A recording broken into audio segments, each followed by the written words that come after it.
Hello, and we're live. Hi, Hello. everybody. Hi, Jeff. How are Hi. you? I'm good. How are you? Good. So this is PTS. We call you PTS Jeff. me, me and Kelly Copter. PTS It's for an life. accurate statement. PTS for life is your channel, Mhm. and your name is. Go ahead and take it away. Tell us who you are, and then Yeah. I'll introduce myself. Awesome. Well, my name is Jeff. For people who don't know me, I'm a former Scientologist. I grew up as a second generation Scientologist. And from what I've been hearing lately, we're the toughest of the breed. Uh, Yeah. but basically, I've been out of Scientology for about 11 years, and um, really working on my recovery, as we were kind of discussing for the last, I'd probably say about 5 years of actually working on and improving my mental state, mental health as far as the traumas. I have been abused by the church quite a bit, but ever since I started my YouTube channel about 6 weeks ago now, seems like I've been doing it forever. It's really been good to connect with other people who have similar traumas, experiences, and to look at things differently, because having so many people with different backgrounds, but so similar backgrounds, kind of like yourself, it's been amazing to see different viewpoints. And I think that's important for recovery and education. Yeah, absolutely. So I'm Marilyn Honig. Uh, Probably many of you know who I am. Know me as the Xenu crochet lady. But I am a never in Scientology, but I'm a survivor of a different cult. Kind of call it like a petri dish cult. It's kind of half. It was kind of half charismatic fundamentalist Pentecostal and half IBLP. If you've heard of Bill Gothard or seen Shiny Happy People, the documentary about the Duggars, those were the principles that we were taught in the cult. And I've been out for 16 years, but as Jeff and I, as you and I were talking a few minutes ago, the recovery process has been, fairly recent, probably within the last 6 years. So, and Jeff, you said that yours didn't start right when you walked out the doors either, right? It's been fairly recent. Yeah, exactly. I would say, like, I definitely started learning and watching and reading at that point. Although I guess at first I kind of wanted nothing to do with it. But yeah, once I started intaking all the different content, either words or videos, it's kind of been constant since then. Um, Personally, I think that education is the most effective form of Mm. recovery, at least for myself. It's been the most important. So I try and take something new in every day. Yeah, I hear you. Yeah, just having the education to even know like what happened to me really helped because when I started to look into things like, well, I watched the aftermath. The what do they call it officially? What is it? Leah Remini, Scientology in the aftermath, Yeah. and I was just fascinated at first, and then I was just blown away. I remember kind of yelling in the middle of an episode, like, "Holy shit, I was in a cult! Oh my god!" Because I could relate so much, and there were other things that I had been exposed to. Like I back in the day, I left my cult in 2007, and there were not really YouTube or Facebook or anything like that. I mean, it existed, but not like now, not like groups and things like that. So I had like a Yahoo account, which I still have. My email is Yahoo, So do I. but oh, really, It's my I old didn't email, notice. but I use Gmail now, but I still have my original email from the age of 16. Oh, really? Yep. Yeah, mine was from 2004. I can't believe they let me have an email at 2004, but it was a way for the cult leader to, like, yell at you sometimes if she couldn't Oh. call you. So, yeah, I had there was, like, a Yahoo group, thing, and I looked up, uh, cult recovery. I didn't look up cults because I didn't know what a cult was. I didn't think I was in a cult. I thought a Mhm. cult was like Jim Jones, Heaven's Gate, all that. And I stumbled upon ex Jehovah's Witness group, and I was like, this is weird. This kind of sounds a little similar, you know? But Mhm. I just started to basically push everything aside and just started living and realized, that I wasn't going to necessarily die right away, that God wasn't going to like strike me down because I had so many fears because I've been, curses on me.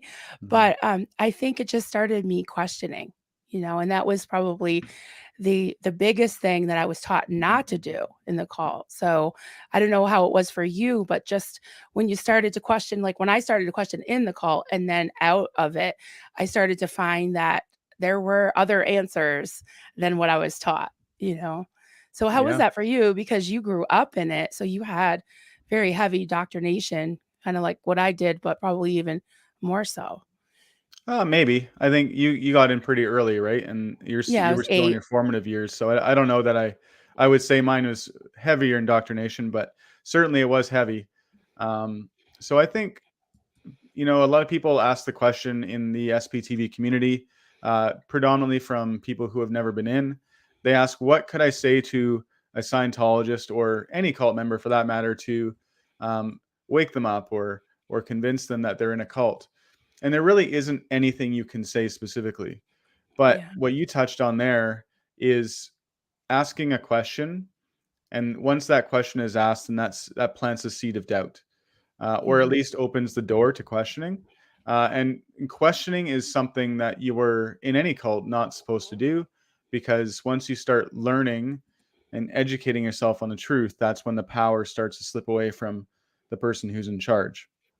Right. Um, so I would say for myself, I definitely, when I was a late teenager, I was doing a lot of internet work. I was building websites back in the day, um, back when it was like way simpler, but also way more complicated because you had to type it all out, every single word of code. It wasn't all these programs that do it all for you Right. nowadays.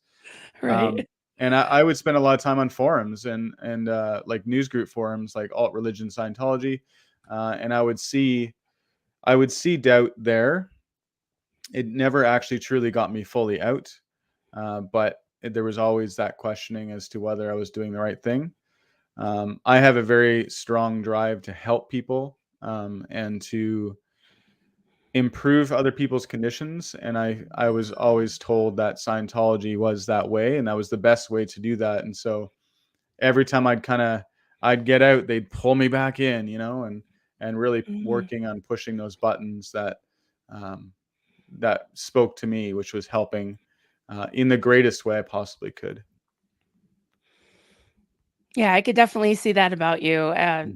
That's awesome that you want to help people, and I'm sure that just being here is helping. It helps me to hear all of you tell your stories, even though they're so different from my experience, but that then they are very similar also. And I found this space very safe for me to really, kind of start unpacking things even more so because the language wasn't triggering to me. Because I Mm. would go on some other YouTube channels and listen, or some other forums, and it was just too soon, I think. Even though it Yeah. was years out, it was just like, oh, I can't, just I would cringe. And because there was always this foreboding, there was always this worry in me. And you were talking about, we're talking about questioning things and starting to doubt things. I was taught always to doubt myself and my own thoughts. Mm. So I was riddled with self-doubt, and I still sometimes am, I'll be honest. So I have to kind of take a step back and use the tools that I've learned for myself that tend to get me out of that mindset. You What know. is there a specific tool that helps you in those times? Because that's common with me as well. I have severe anxiety about my decisions in life. I have Yeah. self doubt, um, all Yeah. those fun things. So I'm just kind of curious what your strategies are. Yeah. So when something comes up that I just, because I used to have a really hard time making any decisions. Kelly and I laugh about it because I say that I couldn't even figure out like what I was afraid to even say what my favorite color was. Mm, That's how, I just was taught not to have any preferences. So now I realize that my authentic self, as Stephen Hassan would say, is someone who is outgoing and does love to help people, and just finding who I am. So as I'm getting a little more comfortable in my skin and who I am and who my true personality is, then I have less doubts. So some of the tools that I use is to take a step back and kind of look at the whole picture. mm, And I don't want to, sound doom and gloom, but I do think, okay, what's the worst scenario here? mhm. And right, what's the Yep. worst that can happen if you're at a crossroads and you take this way or this way? And I realized that part of, and a lot of this did come through. I wouldn't really call it. I don't think I've had quote therapy, but I've had a lot of counseling and a lot of just listening. I was just not used to being able to talk and express myself and have someone not tell me what to do. Just have me find the answer myself. That was Mhm, very refreshing. So yeah, I find that I guess you'd maybe call it positive self-talk. It's like, mhm, okay, Marilyn, it's not the end of the world. You don't have to, if you don't have to make a decision right that second, then it's okay to sit on it. Like if a car's coming in front of you and you got to slam on the brakes, that's one thing. But if it's something that is bringing up a lot of different feelings in you, I mhm. tend to just be kind to myself, and that's another thing that I've had to learn. So, what are some of your things that you use when you're having a lot of self doubt in you? I definitely will kind of like you where I don't know if I worded exactly where I think what's the worst that could happen in either situation, but I do tend to step back and look at it how someone else would look at it, kind of like what would someone else do? The reason being is because I've made some bad decisions in life and I made some really good ones too. But if I have doubt about which way I think I'm going to go, I often will step back and wonder what somebody else who I maybe respect or whatever will do. Um, but now that I say that, I kind of think, well, then that's kind of taking the power away from myself. So it's probably not the best strategy, but it has worked in a lot of cases. Um, and I just kind of I will take my past experiences and see what decisions I made in those situations, compare them, and see how they turned out, and then decide kind of based on that. I would say I find the your your your inability, or at least at the time, to come up with your favorite color is fascinating. I don't know that I can necessarily relate to that as far as my experience with Scientology, but in your religion, I imagine any freedom of thought was fairly frowned upon, right? Like, was Mhm. everything controlled, like, down to, like, clothing or hairstyles and so forth, or did you Um, have the freedom for individuality? um, there were a lot of rules, but we didn't have like a textbook. We didn't have technology or thick books to say exactly. The IBLP does have that, but Mhm. it was more like I said, it was more like a petri dish thing. The thing that was the worst about it was that you didn't have it was a good and a bad thing. You didn't have a specific way. You just would have to like make a mistake and then get called before the board and get in trouble for it. So you never knew, you know. And sometimes something you think you get in trouble for, you wouldn't. And then when you thought you were doing well, it was just always this being put on edge, put on edge. Mm, And there was so much dogma, indoctrination, propaganda that we had to actually listen to audibly that I used to sit in the corner and crochet all the time. And mm, it was something that was always like a comfort to me. And of course, I had to do things that were, blankets or something very like useful. because they would have things like a calling. You like I was supposed to be a servant. Other people were what they call like a minstrel, which was like somebody who had the gift of music, somebody who had Hmm. the gift of prophecy. All these prophetic gifts. My gift was just to sit in the corner, crochet, to wash floors and baseboards and toilets and spice jars. For some reason, I had to wipe spice jars with ammonia water. So my hands were, Hmm. and I already have I have a lot of scarring on my hands, so Yeah. my hands just look like a reptile like all the time. But it was always said that a gentle, quiet spirit is precious, and would just take Bible verses and put them out of context. So it was just easier for me to not have any preferences, because if you did, they would get stuff down. And just the simplest things, it would just be like, you want to go somewhere, and they'd be like, that's the devil lying to you because you're being selfish. You should be wanting to fast and pray and be a servant. So I just gave up, and I kind of just was like a shell of a person, Wow. pretty much. That's fascinating. With Scientology, everything is laid out as far as how you're supposed to act and what you're supposed to do for the most part. There isn't a lot of room for interpretation. Having said that, there is no, like, you're not told what you are kind of destined to be necessarily. Um, and you definitely don't get told on how to dress and or act even, really. I mean, you have to Mhm. follow what's called the way to happiness and various other policies in Scientology, but there's no real model to kind of form yourself into, I suppose. So you could be like like your personality and everything was fine as long as you just followed all of the uh precepts or whatever they called it. I forgot what I should know because I've listened to so many That's okay. so many Scientologists, but what did they call his advices? But they weren't really advices, right? They were just Well, like his writings. yeah, so there's the way to happiness, which would say, like, for Scientologists, like, just in general, that's the main thing that you're supposed to follow. So they're very basic common sense rules, and I actually agree with pretty much all of them because they Mhm. are not Scientology. They're just basic, like, don't murder people, don't, cheat on your wife, don't, make sure you brush your teeth, all this stuff, right? Treat others how you want to be treated. Very basic So like things.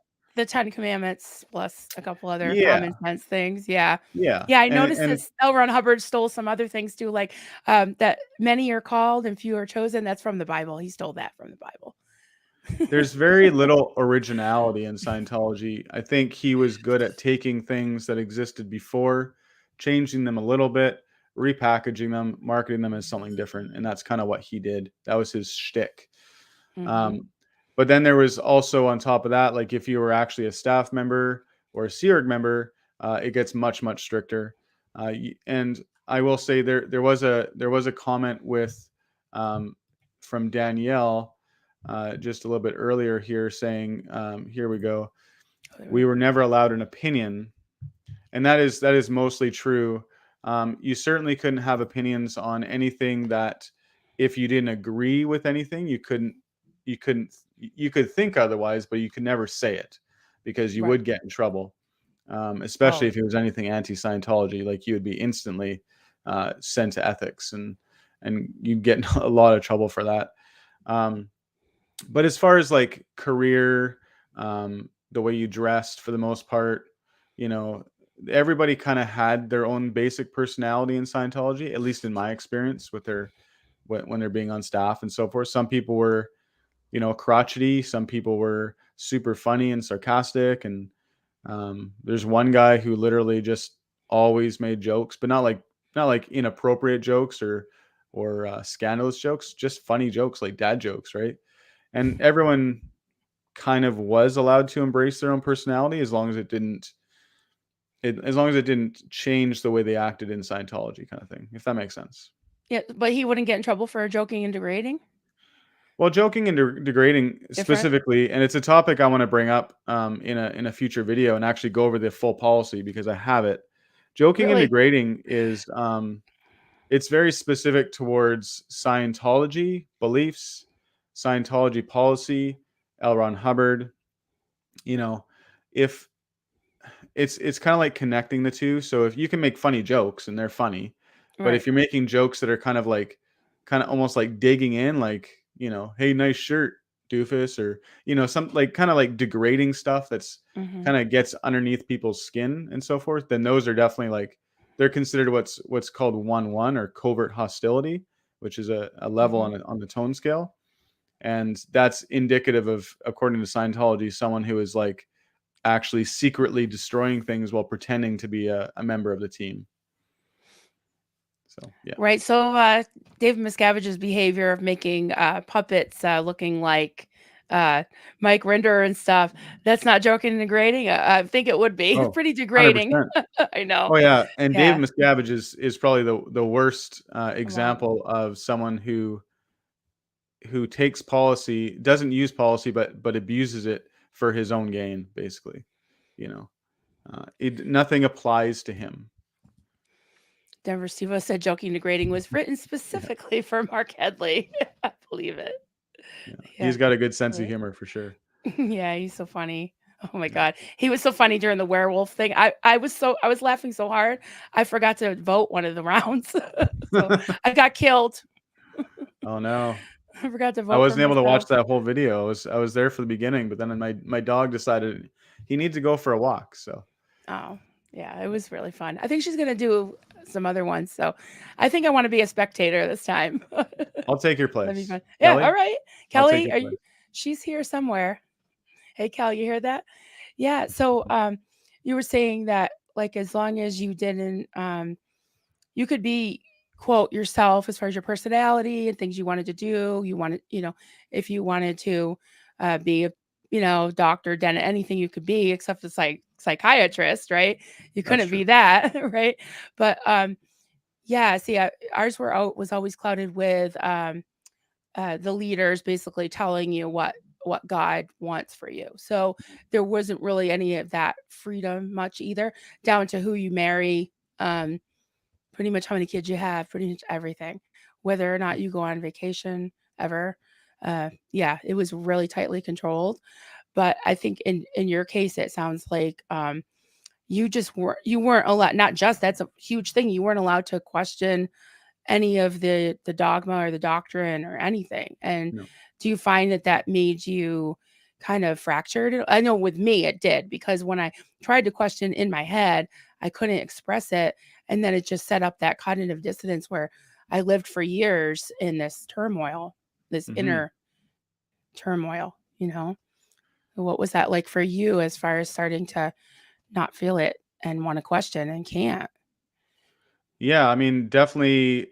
I always had doubt about Scientology in the back of my mind, but because all of my friends were Scientologists, my family was Scientologists, um, my whole life was Scientology. And so if I knew that if I was ever to say even like, not so sure about that, I would get either in very big trouble and be sent to ethics, which certainly happens many, many times for various reasons.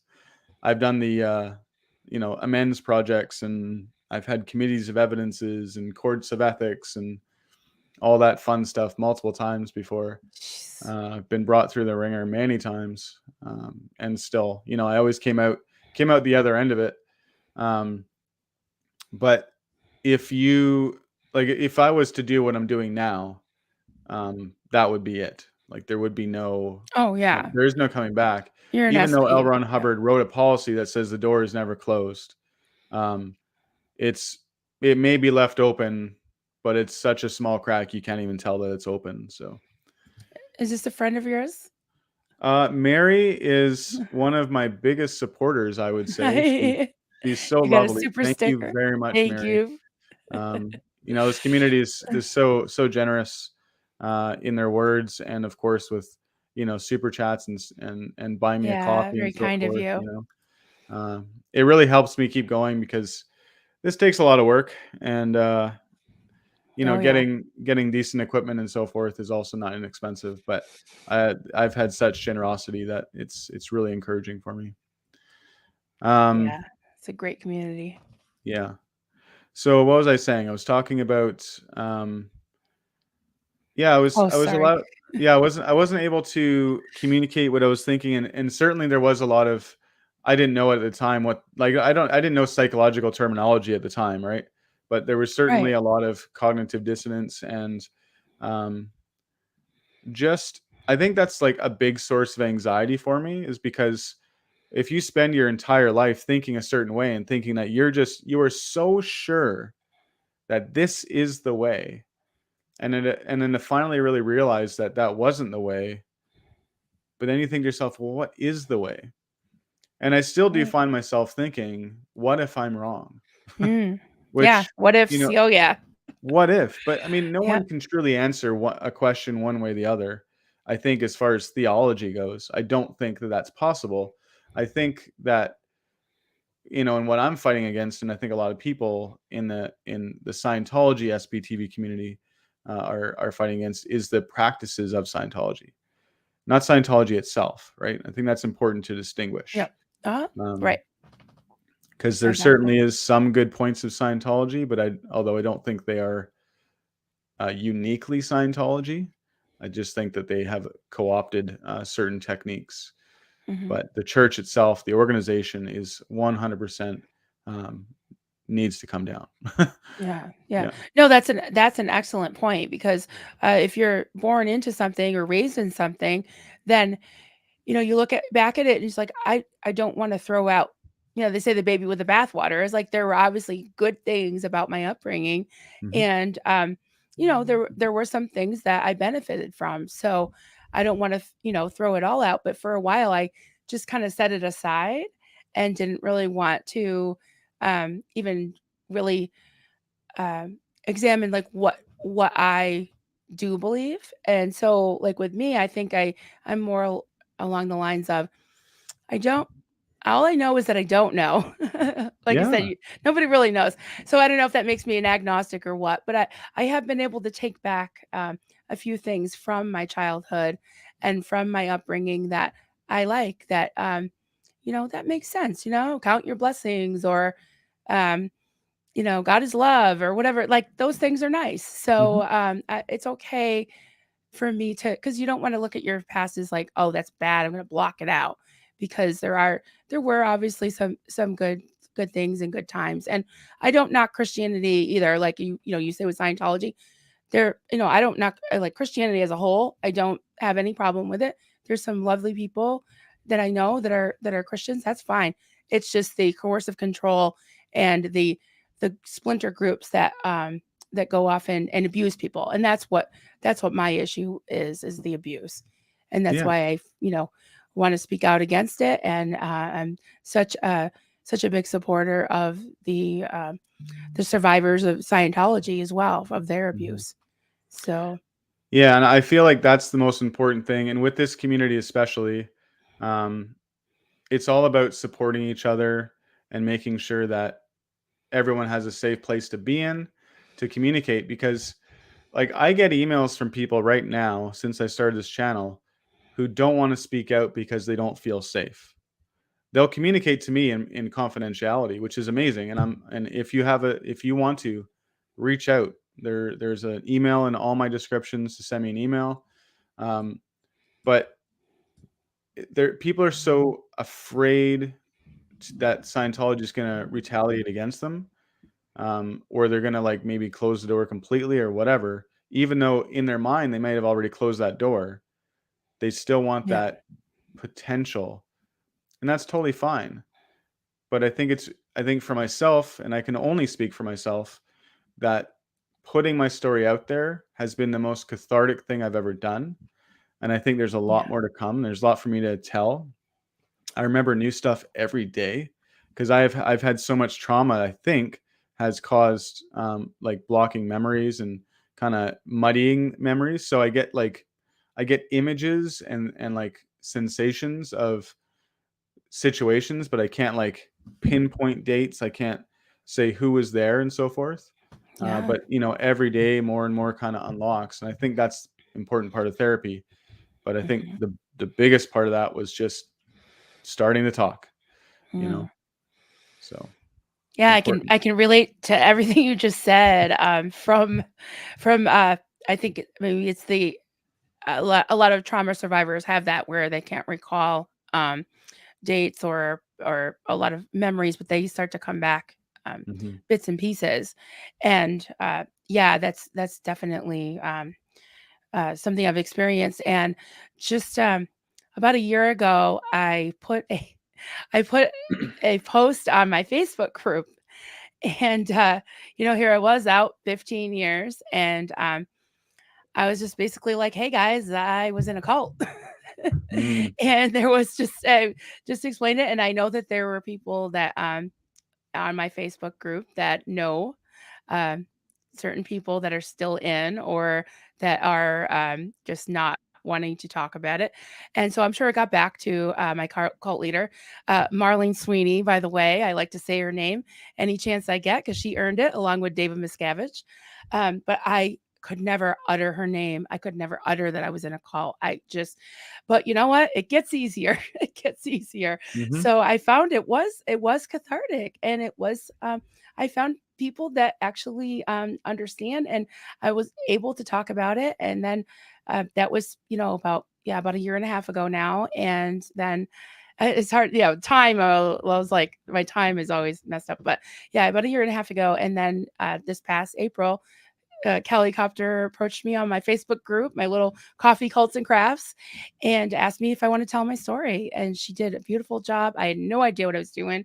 I had a 5-year-old Chromebook that was ready to, just kick the bucket. And she cleaned up the audio, and I felt so comfortable with her. And it was the first time I'd ever told my story from start to finish. And when Wow. I was done, I just cried buckets. It was like, I can't believe I didn't, because anyone that watches my channel knows me. I usually cry at least every other episode for some reason. But yeah, so it was very cathartic for me, and it did get easier. And I didn't think I was gonna get a microphone and start a channel at all, but that happened, and here I am. And here you are, Yeah, yeah. chatting with some random person in Canada.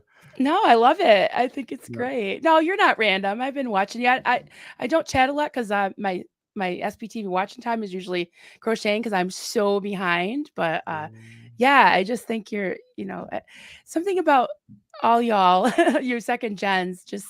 I just love you guys. You're all just really well smoked. Well, see, I can even say well spoken. Well, That's how smoking. not well smoked. You're smoking.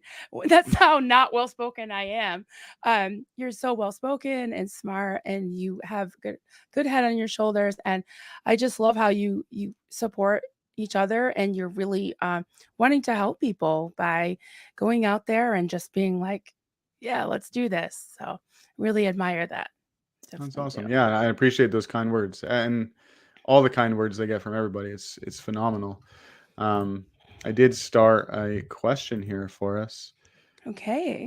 Marilyn and Jeff, how does severing yourself from the group that has always had the real truth work on your mind? Can you ever trust anybody's opinion? That's a great question. Yeah. Yeah, Marlene had the truth. That that was hard to sever because you can physically get, you can take the girl out of the cult. You can't always take the cult out of the girl. So it did take many years. And like we were talking earlier, Jeff, about having the recovery process even being almost delayed while we're just gathering information and unraveling some of the mindset, and then being able to recover from it. It's a yeah, it does work on your mind. Just using the like the opposite of a thought stopping cliche, right? It's Hmm. like, wait a minute, like I'm not going to just give it to God, or I'm actually going to be able to do something about this. And my favorite color is purple, damn it. Right on. I love purple. So, thank you. Good. I do too. I think one of my I favorite do colors too. is pink. Actually, I wear a fair few pink shirts, despite Oh, my nice. my drab black today. I do wear a Um, lot of black, but I like to look at pink and purple. But yeah, as far as trusting anyone else's opinion, yeah, I've gotten to the point where I used to be told that I had a big problem with authority, and Mm. maybe I do because the authority was so bad in my life. But I um, I do I do trust people that have earned it, I guess, instead of just giving it away. Yeah, So that's all I'll say about that. What do you think? that's a really good way of putting it. I don't think I could say it any better and succinctly myself. Um, Certainly me severing myself from the quote unquote reality and certainty of Scientology has been a challenge, and in fact, it is a daily thing for me because you guys got to understand that I was completely raised in it, not just like on the outskirts, but both my parents were dedicated Scientologists who, and I'll tell a story here to give you an example of how indoctrinated I was. When I was, I think, if I recall correctly, about 6, I there was a neighbor's house had a cherry tree, and it was very easily accessible from the sidewalk, and so I would climb that tree, and I would, according to my parents, I would steal cherries, right? And I would steal a lot of cherries. And one time I fell out of that tree, and I think it was my wrist. It wasn't broken, but it was severely sprained. It was probably a 10 to 15-foot fall, so pretty significant. I was a bit of a bouncy child, so it didn't really didn't affect me too badly. But I went crying to my mom, and of course I got in trouble for it because I was stealing. And she made me go over to the neighbor's house and confess, um, in front of their whole family and my whole family. And then I was made to do essentially, I guess, reparations for what I did. I had to pay them back all the value of the cherries and do work for them. So essentially, I was doing an amends project at that age, and that's just like one example of how strict Mhm. just, if I would do something wrong, it would just be that, like, really important that I apply all that Scientological beliefs, right? And that wasn't just at home, that was at school because I went to a Scientology school. Um, and the point of this being, like, severing myself from that is almost like severing myself from myself, Right. Yeah. because it is so ingrained in me, and it's in Yeah. all of my thoughts and my Mhm. actions, my reactions, everything, my emotions. Yeah. So it is a daily thing I have to deal with, and I have to question whether my response to a situation with a human being, whether it's a basic conversation or a reaction to something they did, whether my reaction is Scientological or it's the right thing to do, and whether it's just me, my genuine self, or Mm. not. I Yeah. believe, unfortunately, I tend to give people benefit of the doubt, and so I do tend to place trust in someone unless it has been until it's been violated. Mm. So, but I trust my wife Right. implicitly, and if Yeah. I ever have a question as to whether I'm doing the right thing or not, I do ask her because she is a very smart woman, and she Right. always has my back. Right. Um, but yeah, that's my Yeah, very I'll agree long-winded with answer. that. I do definitely give people the benefit of the doubt. In some ways, maybe I'm too much that way, but Mm, also like as far as if I'm making a big decision and I want to go to somebody who's like the question was about trusting another person's opinion. That's when I start to really say, okay, is this somebody who's earned my trust over a period of time? But yeah, I'm just as far as people in my life, I am sometimes overly trusting because I just love people. I realize mhm, that about myself because I was so I was so locked into this common enemy thing, like us against them, and the outside world is evil, and everybody's out to get you, and everybody's going to hell except for us. And I knew I was probably going to hell too because inside I knew I couldn't measure up. So I there was always that doubt in my mind. And like you said about the what ifs, like what if they were right? That's something that like you get weakened, like you're waking up in the morning and your thoughts are just coming in, or you're just about to fall asleep, And sometimes, yeah, it's like, what if the rapture happens? Like once in a while, I lose track of my husband all the time because he's always like wandering around the woods and chopping wood, whatever. So I'm like, he's gone, and then this thought will come in, like, what if the rapture happened? Because he's a nicer person. He's a better person than me. So if the rapture does happen, I'm gonna be left behind. Oh, I don't know if I believe that or not. But speaking of being a nice person, Gabrielle, this is Oh, hey. my amazing friend Gabrielle. She lives in the Toronto-ish area in Ontario, and she has her own channel as well called Escaping the Cultiverse A. All We're working right. on getting her to 1,000 subscribers, and her and I are going All to be doing right. a lot of lives together, and perhaps we could have her on, and us three could chat. Yeah, that would be Uh, awesome. Gabrielle was actually my ethics officer on staff for a while, and so she worked on ethics conditions with me on many occasions. So I'm glad that I was Oh. not too bad to you that you can say this amazing comment. Jeff, you've always been, yes, even when you were in ethics trouble. That's awesome. Well, I hi, nice genuinely to just meet want to you. help. So, Yeah. you know, Yeah. that goes a long way for me, I think. But Absolutely. Yeah, so were there any other questions you had? I had a couple other little thoughts, but we covered a lot, I think. I like to say hello to Andrea, not my Yeah, wife go Andrea. ahead. This is pause for Andrea. Also one Go of my ahead. biggest Yeah, fans, I click would on say. anything you want. I gave you Yeah. got the power.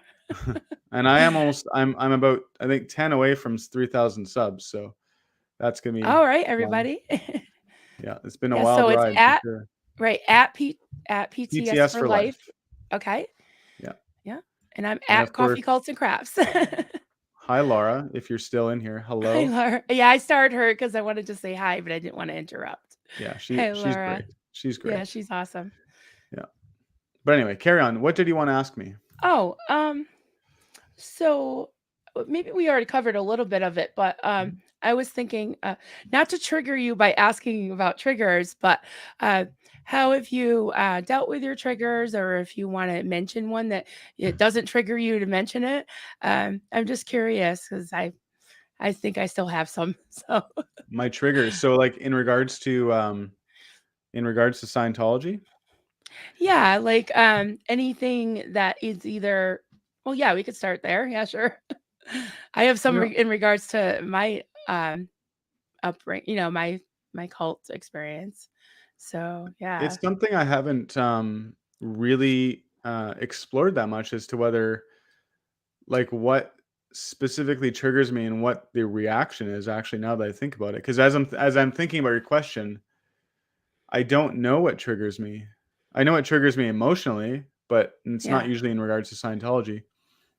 I Mm, think I'm at the point where now I just think of Scientology as a joke, and um, the anger is starting to rise in me regarding the abuses and so forth. And mhm. um, I guess my trigger is just hearing a story that is so similar to mine that I can really Yeah. relate to, and then I just get upset. I get angry about it, Yeah. right? Like disconnection obviously is, if anyone's seen my video on my disconnection with my mom, that's the biggest issue for me in regards to the Church Scientology um, is the practice of disconnection and Yeah. forcing someone to not be allowed to talk to somebody just because their opinion differs, right? Mhm. It's so Right. controlling. It's disgusting, um, and it breaks up families for no reason. Because most of the time, if someone disagrees with Scientology, a family member, they'll just be like, "Okay, well, I don't agree with you," and that'll be it. But then Scientology comes in and says, "Well, you can't talk to that person anymore," and then the anger and the stuff starts rising because it's very unnatural to disconnect or force someone to not talk to someone. It's upsetting, not Yeah. surprisingly, right? So I think it's a big source of their problem with the way they're viewed in society is that practice. I know, if they could just be nicer. I mean, what the hell? Yeah. It's just yeah, I don't know if it has to do with the roots of it or not, but the practices are terrible. They need to either change, or I think it's gonna hit a boiling point with all these lawsuits and everything that's coming up.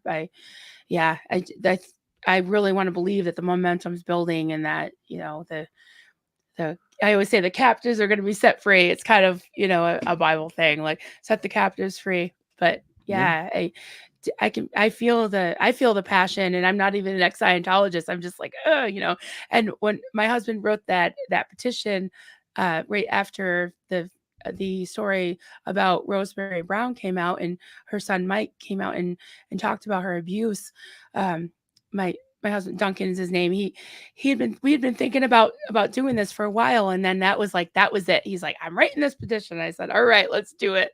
So it's Hmm. already got almost 1,500 signatures in a few weeks. Wow. So we're pretty happy about that. But just because sometimes you just feel so helpless. It's like, how can we help?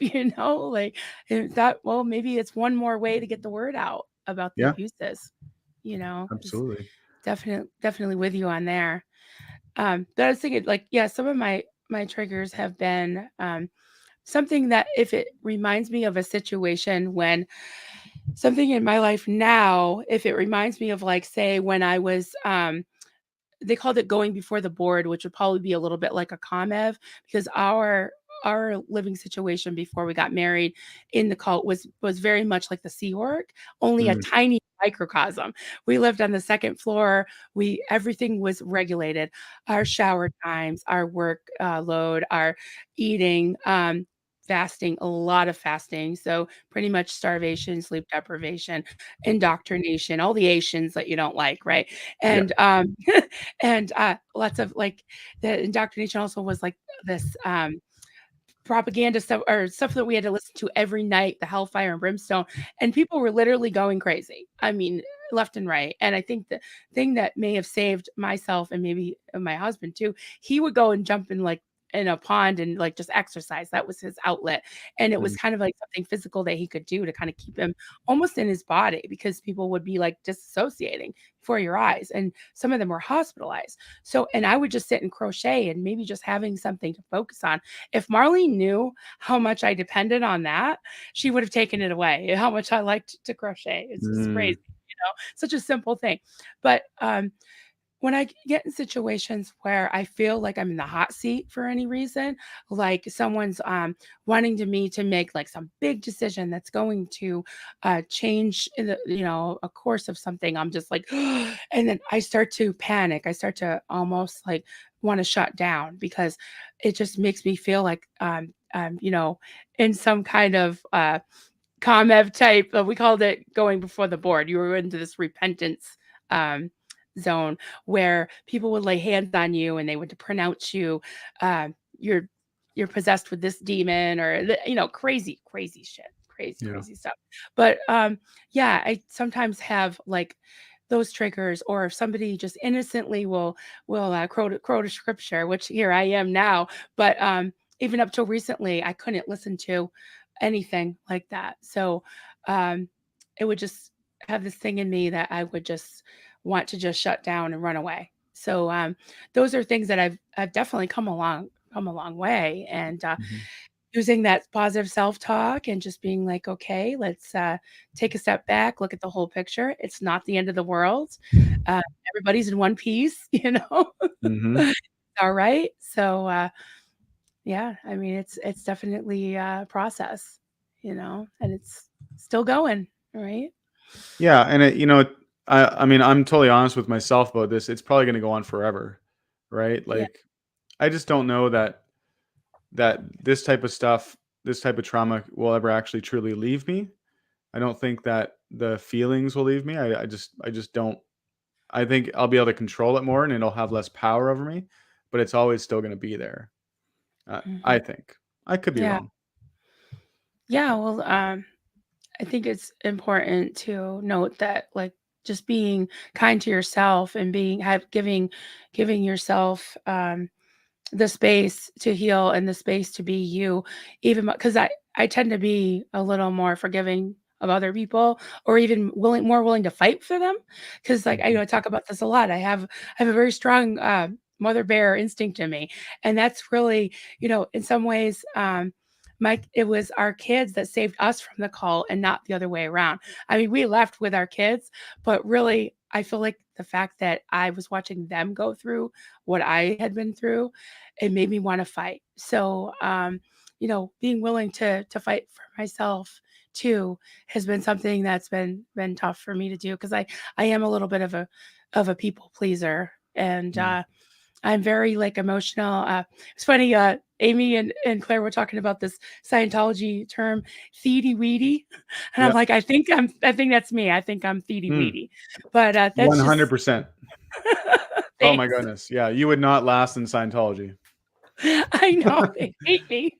Yeah, you like to help people way too much.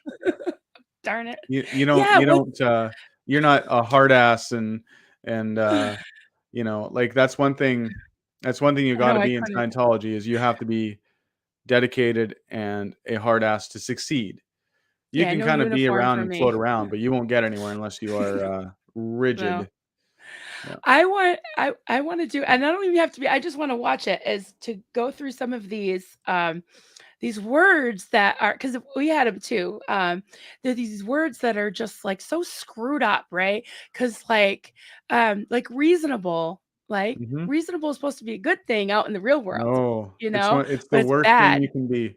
Hmm. It's in Scientology, if you're reasonable, that means that you are not adhering to Scientology beliefs. You are thinking other ways, or you're figuring out other ways it could be versus just following the policy. Yeah, it's a bad Wow. thing. Yeah, so many things like uh what treason, like I'm like, treason's a really bad, like it's almost like making it sound like it's not the big of a deal, because it's not even the lowest thing on the, what do Well, they call it? The to lowest be condition. to be fair though, it is the second lowest. Oh, all And right. the All one right. below it is called confusion. Confusion. And I know that confusion, one. like I've been assigned a condition of confusion twice in my Scientology career. The And it's so lowest? dumb because the way to get out of confusion is actually a locational uh, and comparing where you were and where you are kind of thing. Hmm. It's it's dumb. Treason is actually like it is, I would say, as bad in Scientology to be in treason as it is to be in treason to like the U.S. government or something like that. Like you are subhuman if you were in lower conditions. Like people don't give you the time of day, they don't look at you the same way, all that stuff. So it is quite bad. You're obviously not going to go to jail for it, but you know, Right. so it's not Oh exactly the yeah. same, I was so much more afraid of breaking the laws of the cult than I was the actual laws, you right? know. Absolutely. It's the So, same in Scientology. right. So can we go through a couple of the comments? Yeah.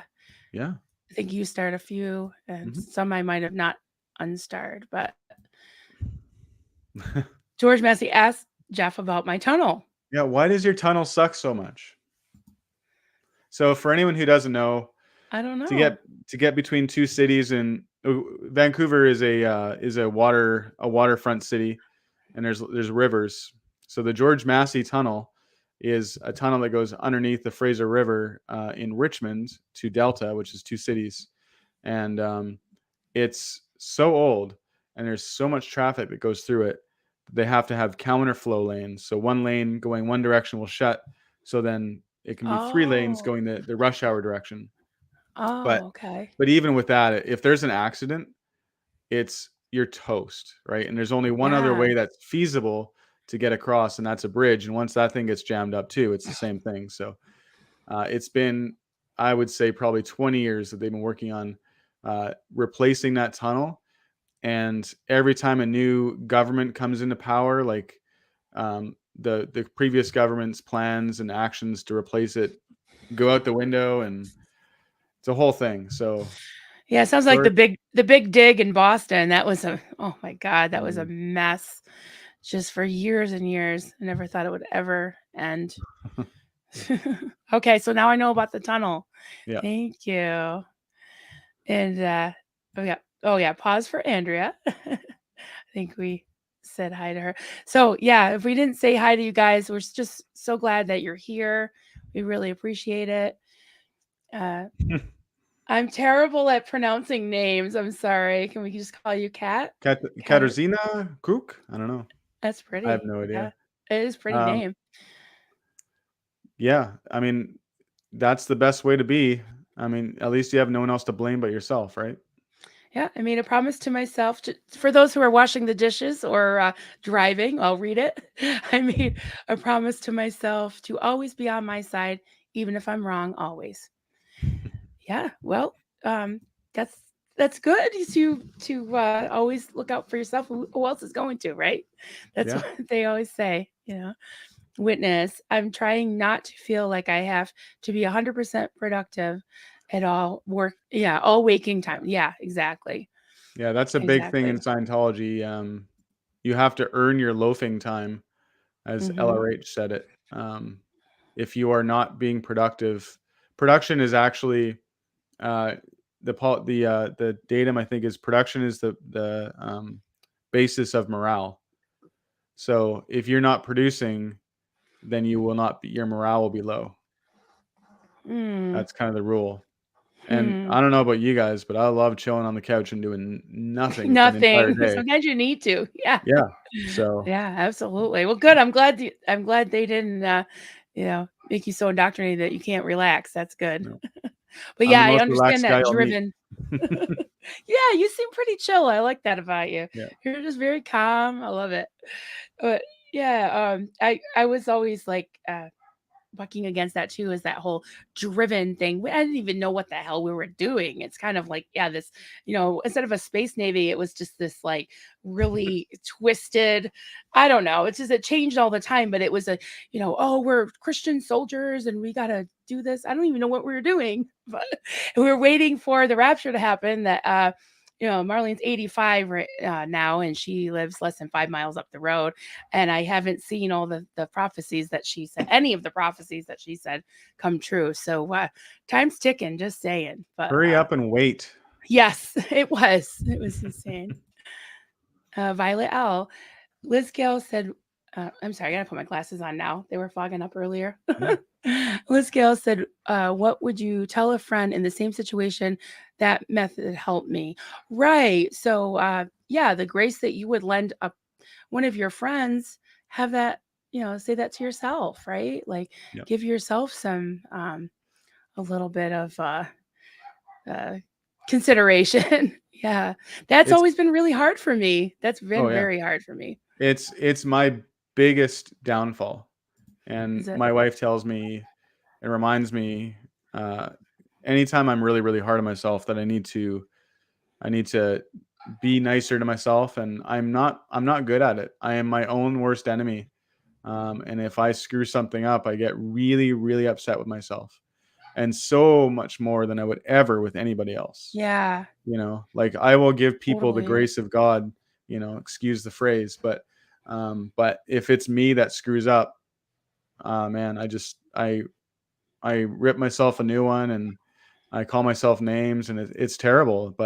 And it's funny because I know it's terrible as I'm doing it, but I Right. just get so disappointed in myself, So Yeah, I think that's it's something that you know, hopefully you'll be able to gradually overcome. But it's good, sometimes you don't really know what it is, but then when you get the words and the ability to even pinpoint something, because things happen to you, and I didn't have the language or the ability to even uh express what happened to me, let alone really understand it and try to heal from it.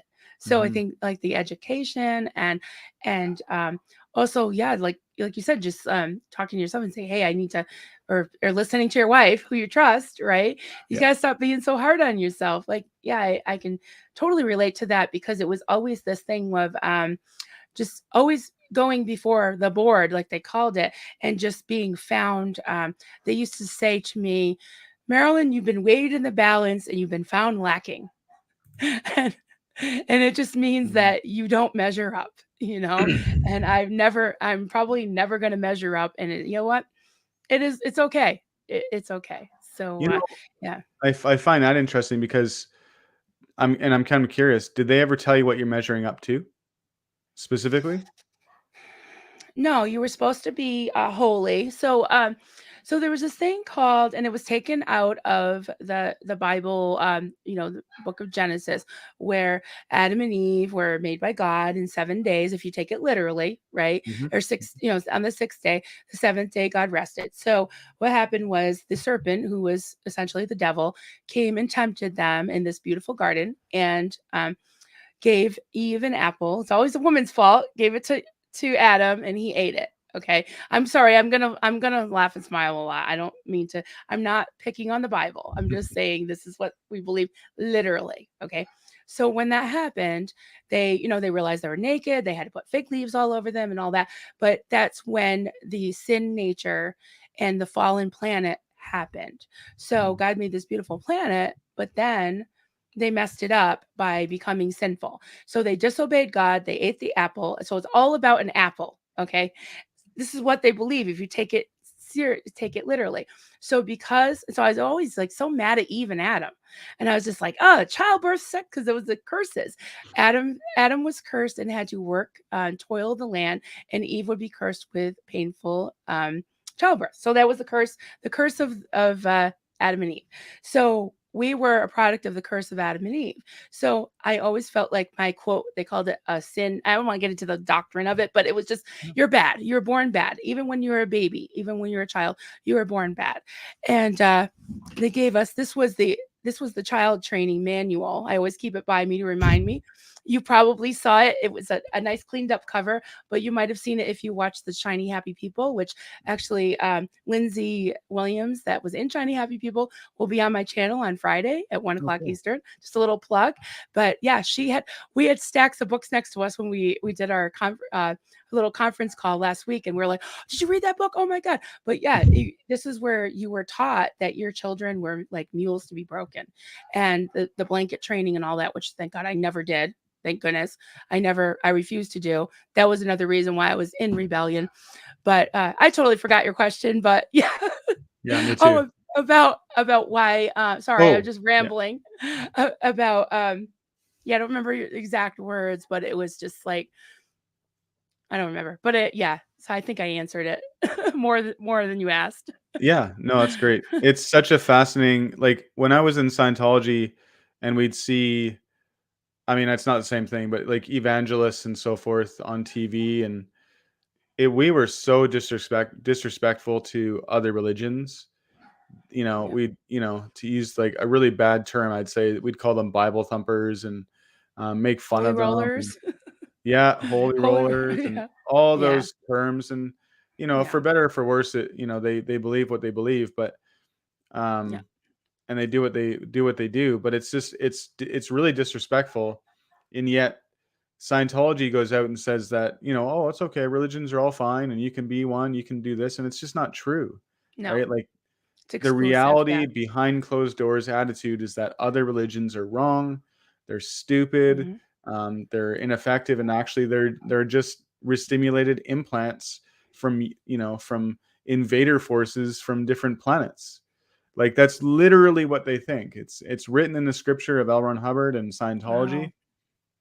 Wow. And that I could do whole videos on invader forces and the Yeah. the sci-fi aspect of Scientology, not Xenu, because Xenu is so not important, but like there's so much more, and it's all in He's like not. the public stuff, like the Hmm. lectures. He talks about it all the time.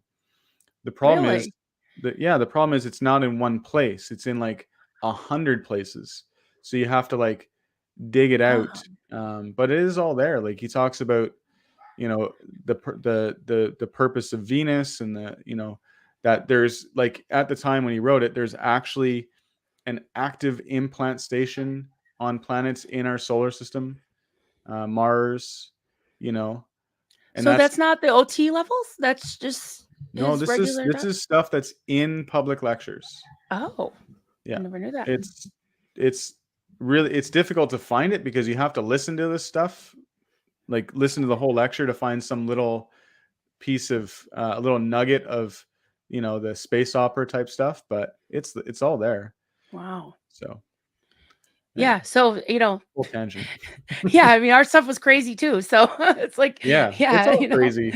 I know, I know. And it really, the way I look at it now is, what I don't know what's out there. I don't know what's going to happen after this, but I want to just live this life that I know of, because who knows if there's another life? Maybe people Mhm. think they know, or maybe they do know, but I don't. So, what I do know, what I will remember, at least now, is that we have this life and I have this day, and I have, people around me that I love, and this great community. And I'm talking to you. I want to be in the moment, and Mhm. isn't it a shame when people, sitting in these practical cells, in these terrible, as Serge would call them, hotels, just rotting away these older people that really should be able to have their families and be taken care of in their retirement, or even to retire, and to get to the end of your life and be like, what do I have to show for a bunch of credit card bills? That's not okay, Yeah. So Um, Denver Stevo. Uh, Xenu. so so when I say Xenu is not important, it is for people who went through the OT levels, but the majority of Scientologists don't go through the OT levels. Like, such a small percentage of people do that. And so that's why I say he's not important, because they don't have reality on who Xenu is. The more important things are the things that are happening to regular Scientologists, like the abuses and all that, to focus on as far as changing someone's mind or educating them on what Scientology really is. Hmm. Xenu is important for the origin story of Scientology, though, because that's the Right. major incident in this sector of the galaxy. Right. So we had a few more questions. If you want to take, we have some in the starred. I Yeah, just wanted to put this up. Kelly Copter, purple. purple. We love purple. Yeah, and we love Kelly. Kelly, her iceberg series about Scientology was instrumental to So my great. education. So, and I've thanked her already Really? for that, but I thank you again if you're still in here, Kelly. Yeah, and you guys should all go check it out. It's amazing. Yes, that's at Kelly Copter. Yeah, Kelly with an I, Copter with a Kelly C. Copter. Kelly Copter. Yes, she's amazing. Such a dear friend of mine too, and so talented. It's like And the every week she surprises me with a new talent that she and the has. world's youngest suppressive person. I That's think right. Guinness 6 years Book of old. World Records probably. Poor Kelly. She's my kind of suppressive person, I tell Yeah. you. Question, Jeff, do you have a Mm. favorite band or music genre? I definitely can't say favorite band. I'm a really big fan of like Slipknot and of course Metallica, and I've always liked really really harder hitting music. I don't like a lot of the type of heavy metal style that you can't understand what they're saying, like I don't know, I can't even think of Screamo? maybe, Yeah. but Kill Switch Engage, and I'm a really big fan of a lot of hip hop. Like recently, NF has been amazing. His music is just so moving and so original and thoughtful and emotional. It's just, for hip hop especially, which traditionally as a genre is just like slinging random words together that rhyme kind of thing, right? To a beat. Right. I Right. do like sorry, I do like Ghost. Jeff, do you like Ghost? I do. Um, there's so many bands out there that are great, but I like harder hitting, emotional, um, artistic type music. Nice. Well, my two sons have a rock band called Midnight 30, and they're my favorite band. Of And course. they do, of course.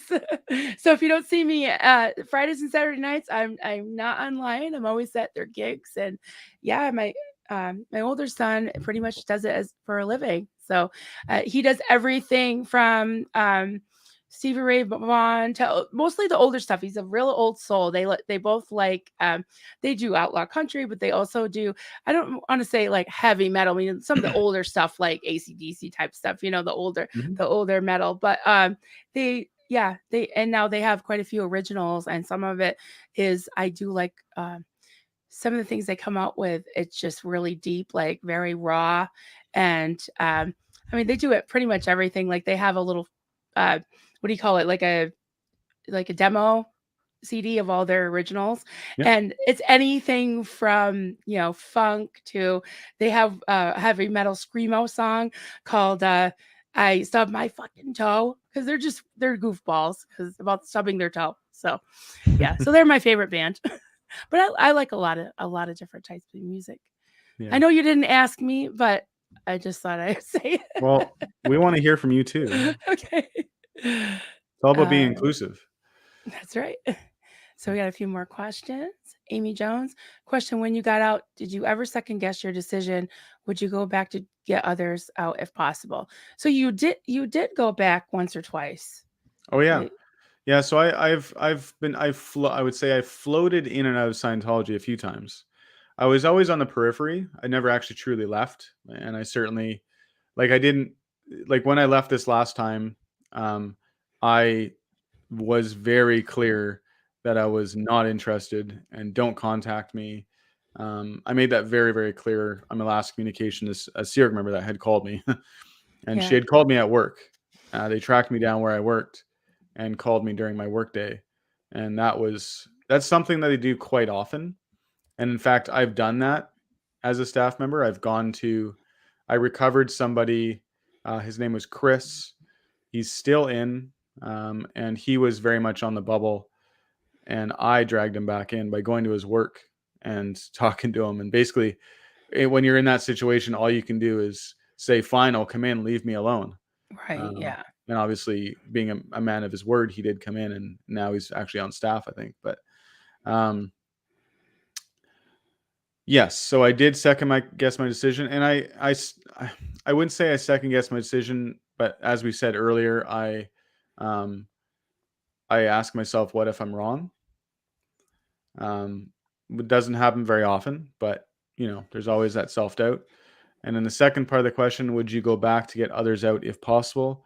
Absolutely not, um, because there's no way that would work. If I went back in and I started trying to get people out, then I would just be kicked out. So it's not something that would be effective. I think the more effective thing to do is get so much content out there and get so many people right. exposed to the truth that there's no choice but to see us and plant those seeds of doubt. I think it's important that, and if any of you watching are thinking about starting a channel, if you're ex Scientologists, you can always reach out to me. I will help you start it up.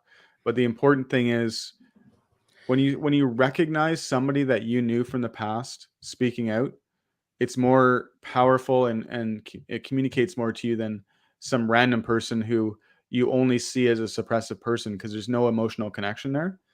But Right. Yeah. I feel like the more people that speak out, the more odds that somebody is going to see you and recognize you, and be like, oh my god, he did leave, and he's not doing so badly. Maybe it isn't so bad out there, and it really gets that ball rolling. And it may not be for everybody, but it will happen, and it has happened. I've gotten emails from people who recognize me, and they're you know they are happy for the fact that I'm speaking out, and they think it's important that I do. So I think that's the vital thing. What about you? Absolutely. No, exactly what you were saying is that I don't, I don't have any desire to go back. They tried to handle me at first and lure me back in, but I definitely wouldn't go back to try to get others out because I know it wouldn't work. Hmm. Um, and yeah, it's just so far removed from my mindset now that when I do bump into them, I'm very kind. I try to say hi. Some of them won't even look at me. Some of them will now. It's been so many years. But yeah, it's there's not that many people left, but I do understand the feeling of there is one kid that I went, well, he's not a kid, he's like almost 50 like me. I'm in my 50s, but he's a little bit younger than me. He ended up marrying the niece of my cult leader. So, and they had kids and he's still in and he's actually on the board. So, yeah, that was hard. Knowing that I kind of got him to go in. I recruited him and he's still Yeah, there, you know. that's the hardest thing. Yeah. It really is. Knowing that you participated in locking someone up in this prison, uh, it's tough, and I have guilt about it. But the only way that I feel I can fight against that guilt and relieve it is just by doing this and hopefully Yeah. getting the equal amounts of people out. So Right. And knowing that at the time you thought that was I mean, you didn't make this doctrine, you didn't write all that stuff. no, You I were know just born into it, right? You were born into it and that's what you were taught was the right thing. So, it doesn't matter, uh, Marilyn. It's my fault. stop it. Where's your wife? Where's Andrea? We got Oh, to get she's at her on work. here. She's at work. She can't help you Oh. here. Oh, come on. Oh boy. All right. Well, here's your friend that can help us. Question. Do you guys, is it Danielle? I'm trying to, Gabrielle. Gabriel. Okay. All right. Yeah. Gabriel. All right. Hi, Gabriel. Nice to meet you. Uh, that does look familiar though. Was she on with Alex at all? Yeah. So she With has an Alex? interview with Alex. There was a two-parter, and That's right. then Yes, I do remember. I and Alex have been on as well. Okay. Yes, Yeah. I do remember seeing her now. Question. Do you guys find that you second guess yourself when making a decision and think the decision may have been your cult brain? Yeah. Yeah. I mean, I think we've Second touched guessing. on it a bit, but Yeah, we and did. I think I did before where I was just like, I need to if there's an important decision to make, I need to make sure that or a reaction that I need to make sure that's me and Right. not my upbringing.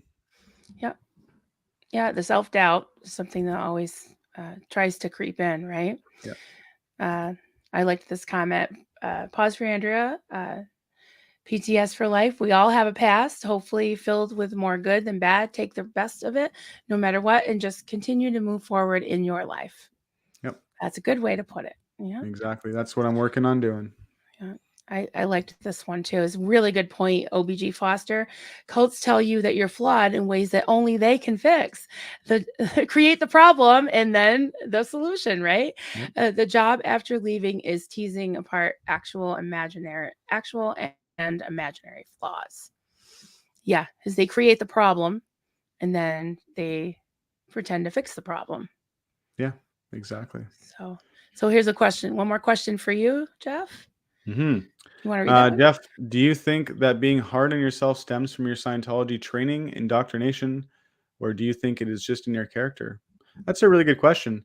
And I actually don't know that I can answer that, to be perfectly honest. I think it's in my brain. It's in who I am. Much like any other flaw or quirk of anybody. It's hard to distinguish exactly where that came from unless there was a specific traumatic incident where you could like stem it down to. I would say though it is my biggest flaw for myself and my success in my life, but it's something that I do work on. So Well, yeah. your one story that you shared about the cherry tree and the Yeah. repercussions of that were so strict and a little way over the top for a little kid. And I know I've heard so many other stories like that, and I did too. We used to line up and get smacked all the time for even if we didn't do something, we'd get hit until somebody confessed because there were 10 Mhm. of us in the house. So sorry, I laugh at stuff that isn't funny. It just helps me to deal with talking about it. Yeah, so we would line up and until the person confessed, we'd get hit. So yeah, that was a little extreme. So I think maybe if you're used to having that harsh discipline, that harsh treatment, maybe is part of being harsh on yourself. I don't know. Yeah, and like Yeah, certainly with Scientology, if something bad has happened to you, doesn't matter what it is, you stub your toe yeah, or you lose some money, you something bad happens, hmm, it's because you did something wrong yeah. prior to that. If you That get in an you pulled argument it with in. somebody, yeah, you pulled it in. That's the proper terminology, or you've gone PTS. Um, and even if you have an argument with somebody, the only reason that you can become effect to anything or anybody is because you've done something against them or it. There is no other way. It's stone written in stone. That's it. So Hmm. yeah. Yeah, the whole, I mean, this is probably another discussion for another day, but the whole victim blaming thing, that was a huge thing with us. It was mostly called if something bad happened to you, especially if you were out of the quote will of God, then God was judging you, or he was condemning you, or he was teaching you, teaching you a lesson in a bad way. If things happened to Marlene Sweeney, bad things happened, then it was the devil. It was like God was, testing her, but it was because she was righteous, right? So it kind of makes me think of like David Miscavige, like all this shit's going down, right? And he's probably, what is he? He doesn't think he pulled it in. He's probably No. blaming it on everyone else, Yeah, right? you guys are trying to take me down. You're doing this. You're doing this, and it's all Yeah. victim blaming. It's never him. I mean, to be fair, I've never had an exchange with David Miscavige. I only taking people at their word for it, but it has been so common, and that's how he reacts. Yeah. And I 100% believe that that is true. Oh, absolutely. There's so many eyewitnesses and documentation and books, volumes of books written about it. I just wanted to say put this one thing, Kat. I was in a Pentecostal cult. This is fascinating to see a conversation between these two YouTubers. Great exchange. Yeah, Well, I thanks for really joining. enjoyed this. I appreciate you taking the time, Jeff, because Oh yeah. it's great to be able to talk about things, because I usually I'll be like yelling at the screen like, oh my God, I understand that happened to me too. And so it's great to be able to talk and pick your brain and compare things and learn. I mean, this is what I'm doing right now. I've taken some time to just focus on this, and I'm happy to talk with anybody. I will talk with anybody who wants to email me. This is my purpose at the moment in my life, so I'm just going to keep doing it. And I You hope can that you and speak. How I. does it go? You can speak about any subject with. Oh yeah, well Good? you can talk freely on any subject. Okay. That is the product of grade 0, which is one of the lower auditing processes on the bridge to total freedom. And the reason why it's so low on there is because as you move up, there's so much more you have to talk about that you need to be able to talk about it freely. That's right. Yeah. I And never if did we it can though. help one person, if we can help one person, it's worth it. But yeah, anytime, I'm pretty flexible too. If you want to talk anytime about any subject, I'm not Yeah, as well spoken as you guys, but I disagree. I completely thank you. disagree. I think Thank you. you're Well, great. I like having conversation. I don't like making videos where I'm talking to myself. I just feel so awkward. You know, it's yeah, amazing to me have a too. very active chat, and that makes it easier. But then it's really also difficult to focus on the chat while you're trying to talk to the camera, and Right. When you have you know, when you have a guest, it's almost impossible. I'm sorry if we missed some of your questions, guys. If in the morning when I do my morning musings, like that's kind of what I try to focus on. I don't have a huge, who wants to get up that early and listen to me, you know. but I just watch and try to get as many questions. But yeah, I like the conversational piece of it. I really do. And to engage the chat as much as you can. yeah. Danielle, um, Danielle and I are actually going to be having a conversation on Oh, Thursday at I want to say it's 4 or 5 o'clock my time. I'll have to confirm that, but um, nice. she is right. 81 watching on only 11 likes. Really? Smash that like button. Smash the like button. Yep, The it the helps the reason why algorithm. the reason that's important is YouTube takes a look at the likes, subscribes, and comments. So Comments, yep. comment in the comment box below after this video, and just send out some information, say hi, whatever. It really helps Yep. get the word out, and it basically pushes our channels to more and more people who that are interested in the same sort of things. So it's important. All right. So And I'm if you gonna put haven't your subscribed to me, yep. I think I'm close to 3,000 subs, and I'd like to get that done by the end of the day. That's my target. But All right. um, So I'm making a banner for that there at you go. PTS for Life. Yeah, And I'll put up mine if you don't mind. Well, of I gotta course. find Yeah, it. Okay. subscribe to It's Marilyn. at Coffee Cults and Crafts. So the way I try to tell people to remember it is I've always got Mhm. a cup of coffee. Coffee first. They always say, right? Coffee first, and then a cult sandwich, and then crafts, because I got yarn behind me. Nice. That's awesome. Yeah. And you have a lot of really fun little chats with with a bunch of other never ins as well as Oh, yes. second gens, and Yep, Monday like night. Yep, Monday yeah, nights at 9. We have, and you're welcome anytime if you want to hang out with us for the after party. You can yeah. come. Shoot me a message and just send All me a right, link, and I'll pop on for sure. Don't know if I can nice. stay for the whole thing because you guys Oh tend to no, do I know. you do Too long. marathons. I tell you, I don't know how you do it. Yeah, yeah. Well, I last about an hour and a half to 2 hours. I'm like, guys, I'm middle aged. I gotta go. Especially, I'm 3 hours later than West Coast, Yeah, but yeah, I love to be on with the never ends and the second gens and the first gens and whoever wants to chat. And yeah, Friday I've got Lindsay Williams. I'm excited about that because she was IBLP and I was half IBLP, so she's kind mhm. of from my mothership. So I'm pretty happy about that. And I'll talk about any cult at any time. Nice. Yep. So, all right, everyone. Thank you so much, Jeff, for joining me today. Thank And you for having me. we'll keep in touch. And thanks for everybody for being here. And we'll see you soon. Bye Take bye. care. Bye.